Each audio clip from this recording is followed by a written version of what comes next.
Good morning, or maybe where you are at, it is afternoon. I hope that you're off to a great Monday. I have a little bit of a headache today. It's actually my second day in a row that I have had this headache. Not the best for a filming day. If I'm going to have a headache, I'd actually rather have it be on a coaching day than a filming day. I don't know why that is. I think because with coaching, you're doing actually more listening than you are talking, and when you film, you're doing all the talking. Maybe that's the case. Not really sure, just not enjoying having this headache.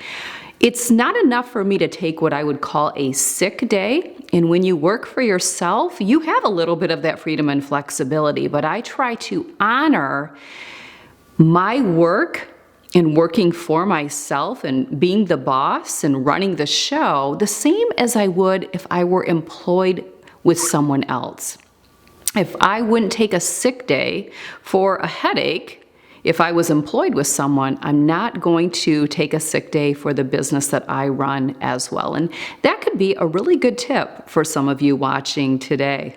Well, I guess on a positive note for me, I'm really just here to share today. I'm just here to share. So if you have a headache, it's a little bit nicer when you don't really have an agenda. Although I do have a topic, I'm just here to chit chat with you, and I know many of you like that. So if it is morning, grab your cup of coffee or a cup of tea. If it's evening, feel free to grab a glass of wine, or maybe this is the perfect time for you to take your phone or your computer, your laptop, to some type of cardio machine in your home, and you can knock out a good workout while you just hear me share a little story time with you. Today, what I want to talk about is my journey to the 4 a.m. workout. And wake up, I should say, 4 a.m. wake up, which is a workout, right? And all of you pretty much know that by now if you follow me on a regular basis. The reason I want to share this is because I am preparing to share and do a video of my morning routine, which I've shared in the past, and there's really not much that's changed. But I know it's worthy of doing an updated morning routine for all of you. Whenever I do a morning routine, for those viewers that don't follow me or watch me on a regular basis, they are very tripped up and confused when they find out that I get up at 4 a.m. I don't know why that seems so strange for so many people, but I kind of do, because 4 a.m. really is the middle of the night for most people. I would say more women seem to be surprised when they hear 4 a.m. than men, and I don't really know why that is, probably because I'm sure many men do have to get up at 4 or 5 a.m. to get to work, and that's really what we're going to talk about, because work is really what dictates, typically in most cases, the time that someone gets up. So for people that are really confused by the 4 a.m. or just don't get it, either they start later in the day or they may not be employed for someone else. They may just work in their home, or maybe, again, they are not employed. And so 4 a.m. is definitely going to be the middle of the night for someone like that.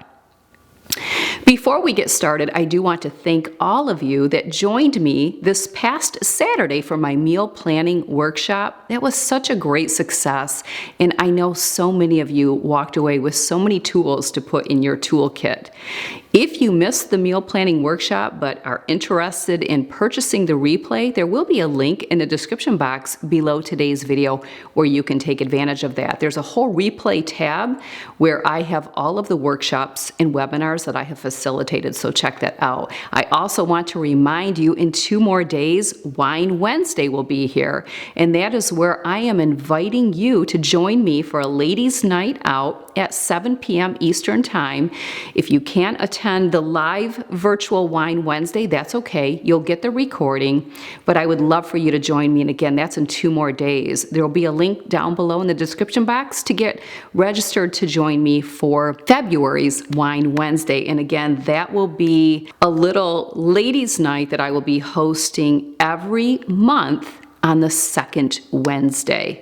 You will register from month to month. So if you register for the Wine Wednesday that's coming this Wednesday, that only covers the month of February. I will have a new link for you to register with when March comes, and then each month. So then you can just pick and choose when it's going to work for you. I also want to inform you that next Thursday, February 17th, Hensel Coaching and Consulting Certified Professional Coach Christine Iandiorio will be hosting a live chit chat here on YouTube, on my YouTube channel, where you can just have coffee and chit chat with a professional coach. So this is a free gift from Hensel Coaching and Consulting to you. There's no sign up, just plan on showing up next Thursday the 17th. Bring your coffee and you can get connected with a coach. So I think that's going to be a really great new addition as well, and hopefully we will be bringing that to you every single month. So moving right along, why in the world do I get up at 4 a.m.? I know, who does that? It literally is the middle of the night. It really is. Well, I haven't always gotten up that early, but when I got up a little bit later, it was 5 o'clock. So what's an hour, right? But I want to walk you through how this all came about and what really determines the time that we get up. And while yes, it is really early, which means I have to go to bed really early, and I can't say that I don't know that anyone can ever really adjust to getting up at 4 in the morning.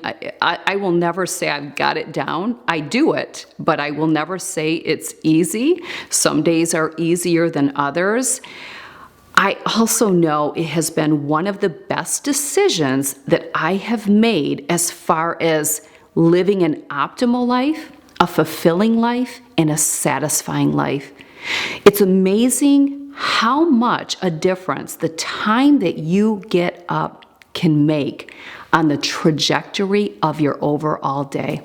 So yeah, so a little story time, and let me take you along for how that journey came about. My husband and I will be celebrating 30 years of marriage this coming May. When I met my husband, he was working for a large corporation, and he was working in manufacturing where they have shift work. He was working first shift, so the shift that he worked was 6 a.m. to 2:30 p.m. Well, believe it or not, it's been 35 years. Actually, he started for this corporation when he was 18. He was actually in college, and he applied for a co-op position. He got the position in his first year of college, got the position, started working co-op for this corporation, and he still works there today, and it's been like 35 or 36 years. So again, when I met him, he already had a few years under his belt and had already been hired in permanently with this corporation in this manufacturing job. He still works in the same plant, manufacturing plant, and everything. So you don't hear that too often, but I think that's really impressive. When Paul and I were dating, he had shared with me that one of the things he loved the most about his parents' relationship and their marriage is that his mom always got up with his dad. Now, his mom was a stay-at-home mom, but she always got up in the morning with his dad, and that really stuck with him, and he was very impressed with that. Well, when I met Paul, I was working, so I was already getting up at 5 in the morning for me to start my day, because I believe I got to work between 7 and 7:30, or maybe 7 and 7:45 at that time. I was working as a loan officer at a financial credit union, so my day started very early. When we decided to get married, we chose that we would always make an effort to stay on the same sleep schedule. So with him starting his day at 6 a.m. and having to leave for work about 5:30, he was already getting up about 5 and actually today, right now, at this stage of our life, his alarm goes off at 4:45. Now, most people wouldn't be tripped up to hear a man gets up at that time, but again, for some reason, when a woman shares she gets up at that time, some people just don't get it. And again, I think that's based off of maybe your story and your experience.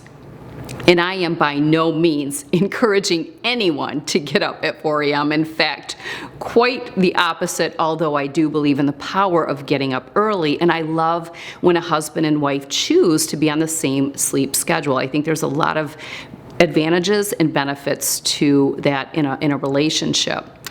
So basically, from day one, I was always getting up at 5 a.m. And when we had our first child, we had decided that I would stay home and be a stay-at-home mom.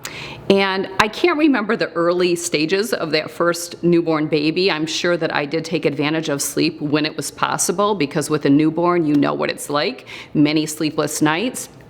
I really can't recall all of the ins and outs of that, but I do know that I always stayed on the 5 a.m. wake up. We always woke up together and I started my day then.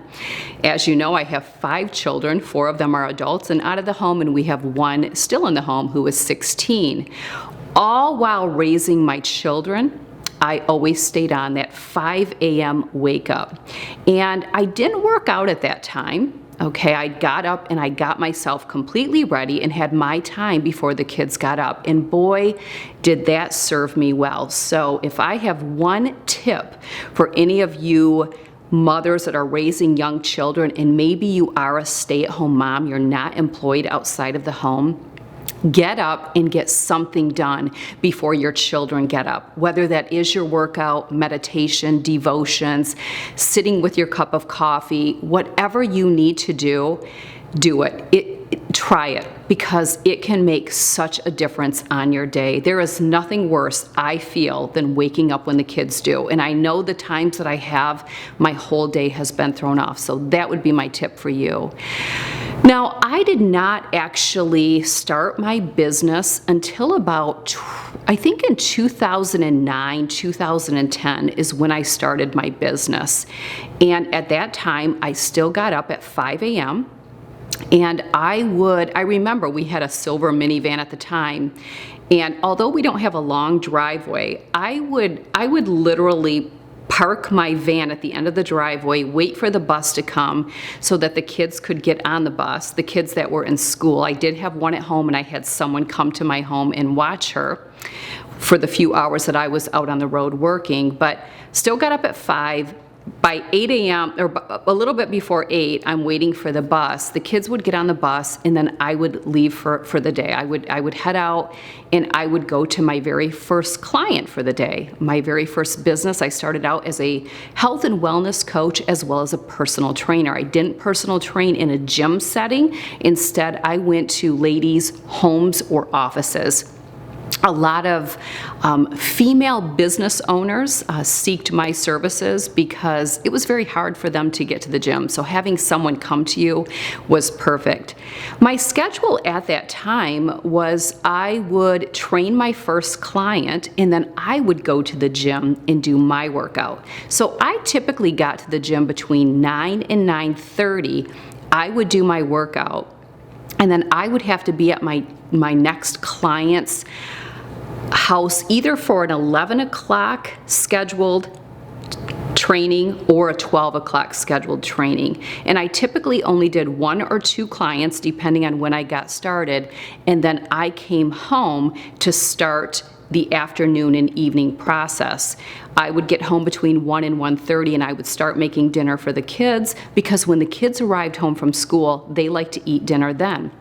And with a lot of kids, at that time we had 4 active daughters, very active kids. By the time my husband got home from work, and again, he worked until 2:30, so the kids would get home about the same time Dad got home.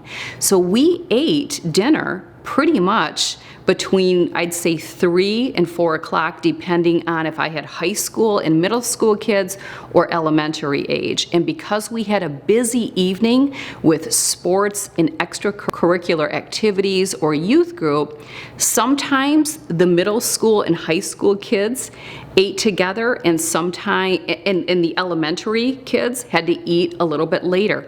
we couldn't analyze it, okay? Before you know it, we're on the road for the evening. And I know I'm sharing a lot of substance to the story, but it's story time, right? And I think you guys enjoy it. So anyway, it stayed that way for a long time. And then when I decided to kind of transition my business into phasing out of personal training, which that was kind of a slow process, but I basically started to take my business online a little bit. What I did is I adjusted my schedule and I started going to the gym early in the morning. So our gym opened at 5, but the janitor would arrive between 4:30 and 4:45 a.m. and he would let anyone who wanted to come in a little bit before 5, he would let us in so we could start our workouts. So there was about 4 or 5 of us that would get to the gym at 4:45. I started working out then. Then I would come home, get myself ready, get the kids off to school, and by this time I was starting to phase a little bit out of the personal training and getting more heavy into the coaching and bringing in the life coaching.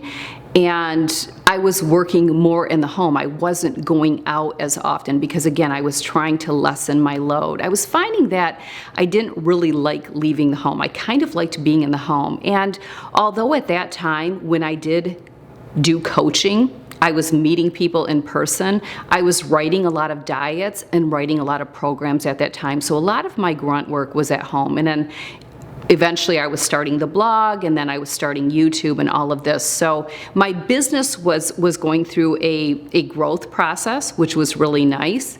And I was getting more on my plate, even though I was backing off from the personal training part.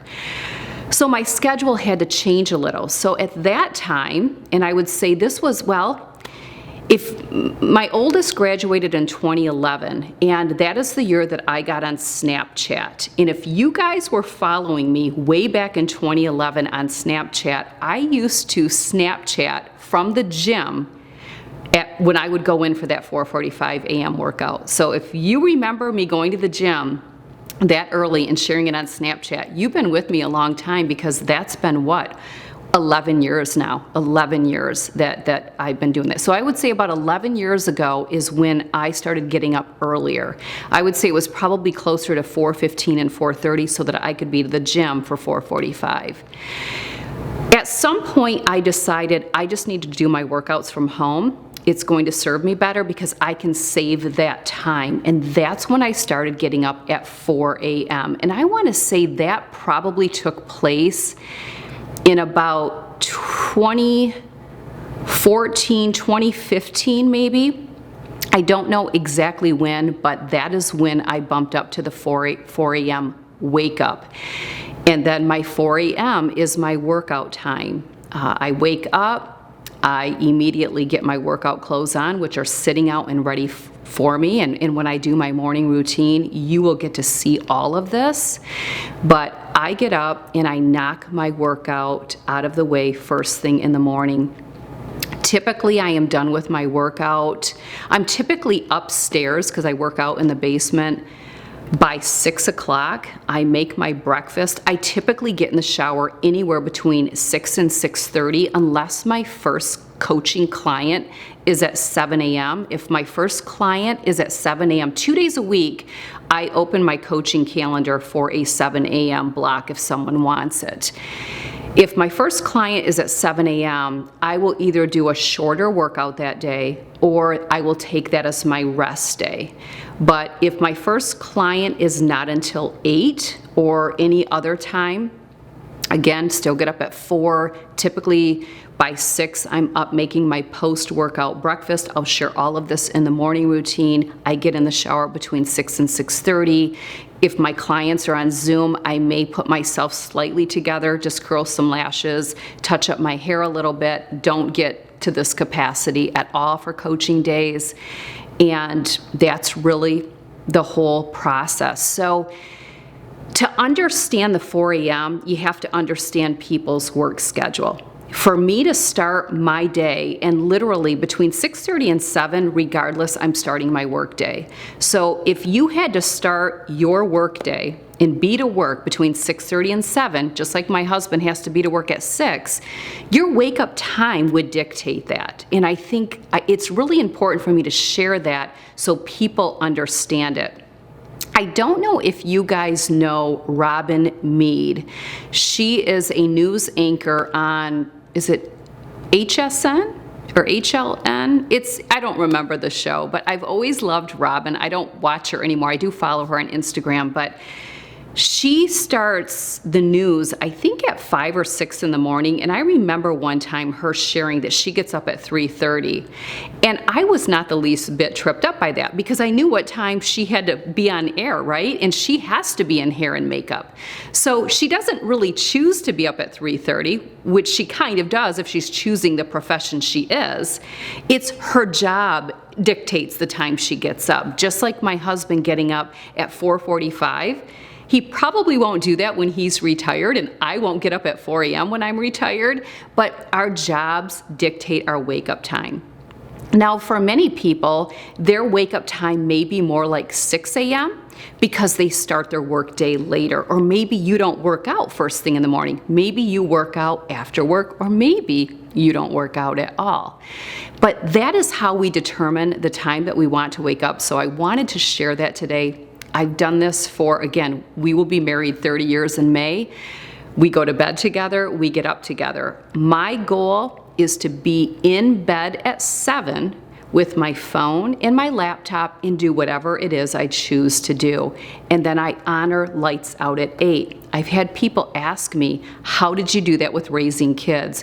Well, I did the best that I could because they were in sports and activities in youth group, and it didn't happen every night. I didn't have that beautiful 7 to 8 wind down time, but our life goes in stages and seasons. So of course I'm in a different season now.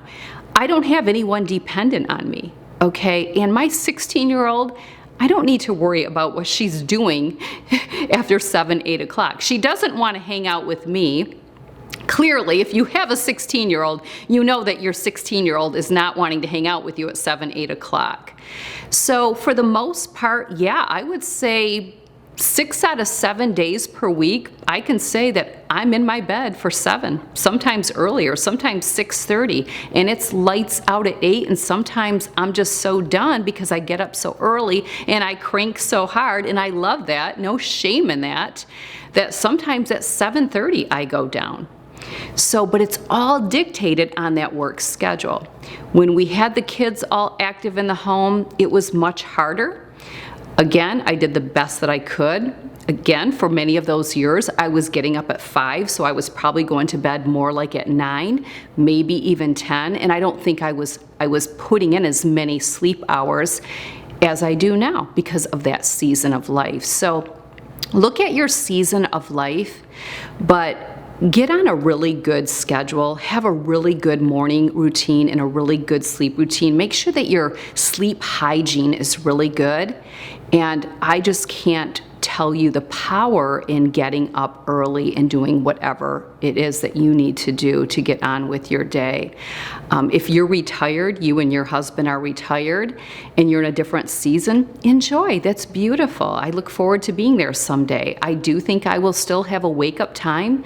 I thrive by having a schedule. I thrive by having the same sleep window. Most people do. If you were to do studies about the health advantages to staying on the same sleep schedule, there's many health advantages to that. I protect my sleep. I can't say it's always quality because perimenopause is a thing, but the choices that I make, what I'm in control of, I have very good sleep hygiene. I check off all the boxes. I can't control what's outside of me. But that's the journey to the 4 a.m. wake up and 4 a.m. workout. And if I have been at this for 30 years and I am saying this and sharing this with this much energy and positivity, clearly it's worked for me. No one could ever tell me I'm crazy in what I buy in. It may seem crazy to you based off of the fact that you're not employed, based off of the fact that you're retired. Of course, everyone's situation is going to be unique to them, but getting up at 4 a.m. has never been a cakewalk. Getting up at 5 a.m. was never easy for me. I'm not a natural morning person at all. My husband, on the other hand, he is. I'm not natural. This has always been a struggle, but wow, the benefits and the advantages so outweigh the struggle. And if you want to hear more, I have videos where I talk about the power of waking up before the kids. It's a great video. And of course, I do have old morning routine videos, but stay tuned. Within the next few weeks, I am going to be sharing my updated morning routine, and then I'll do an evening routine. And I'd love to do a walk you through the day with me, but I have 2 different types of days because, once again, I run 2 businesses. I have a coaching and consulting business, and then I have my brand business, which is doing YouTube. Even though they all complement one another, I mean, YouTube is a business for me. This is no hobby. This is part of my business. This is where I go to connect with people and to encourage them to work with me one-on-one, which of course, you know, I would love to. But having 2 businesses to run, not everyone, you know, most people don't have that, and that dictates a lot. But I love it. My life is great. It's a success story. I'm thriving. I'm happy. I'm fulfilled, and it's all worth it and I bank a lot of hours. There's many people that get up later than me, but they're still not even getting as many hours of sleep as me because they're not protecting their sleep. It's not a priority to them. It's one thing to say something is a priority, but if it's a priority, you'll show up and you'll get it done. If exercise is a priority, you'll be making it happen. If you're not making it happen, you're only blowing smoke by saying it's a priority. You don't value it. It's okay. It's okay. You can change that and shift that anytime you want, and I would love to help. So I hope you enjoyed a little story time of my journey to going from 5 a.m. woohoo to 4 a.m. woohoo, and how much it has served me. So whatever schedule you're on, I just encourage you to find that sweet spot time of when to get up in the morning and get on your day. Try it out and see how it works for you. And if you need some help, check out my coaching packages. All right, if you want more of this casual talk, I will see you this Wednesday for Wine Wednesday. Bring your wine or whatever your beverage of choice is. And don't forget about next Thursday, Coach Christine. Just show up on YouTube Live, and you can chit chat with the coach. So lots of great things happening this year in 2022. All right, thanks for joining me. Have a great week. I may be back later this week with another video here on YouTube, and my headache is already better. I love it. See what you guys did? So thank you. Thank you for that. All right, take care.